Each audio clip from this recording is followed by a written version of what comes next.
लाहौर की टॉलिंटन मार्केट से मुर्दा मुर्गियों का ट्रक रवाना होने का इंकशाफ हुआ है। माहौलियाती कमीशन की रिपोर्ट में कहा गया है कि मुर्दा मुर्गियों का ट्रक 9 मिनट बाद खाली होकर वापस आ गया था, लेकिन ये नहीं मालूम हो सका कि मुर्दा मुर्गियां कहां तलफ की गईं।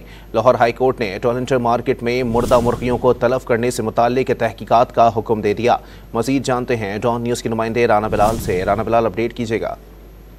जी देखिए, स्मोक केस में माहौलियाती कमीशन ने अपनी रिपोर्ट अदालत में पेश की है और ये बताया है कि टॉलिंटन मार्केट से मुर्दा मुर्गियों को ट्रक को ले जाया गया, लेकिन सिर्फ 2 मिनट बाद मुर्दा मुर्गियों का जो ट्रक है उसे खाली करके वो वापस आ गया। मुर्दा मुर्गियों को कहाँ तलब किया गया ये कुछ नहीं बताया गया। इस रिपोर्ट में ये भी कहा गया है जिस पर लाहौर हाई कोर्ट ने मुर्दा मुर्गियों को तलब करने से मुतालिक तहकीकात करके आइंदा समाअत पर रिपोर्ट पेश करने के अहकाम जारी किए हैं और अदालत ने तमाम सरकारी पार्कों को देखभाल अच्छे को इकदाम करने की हिदायत की है।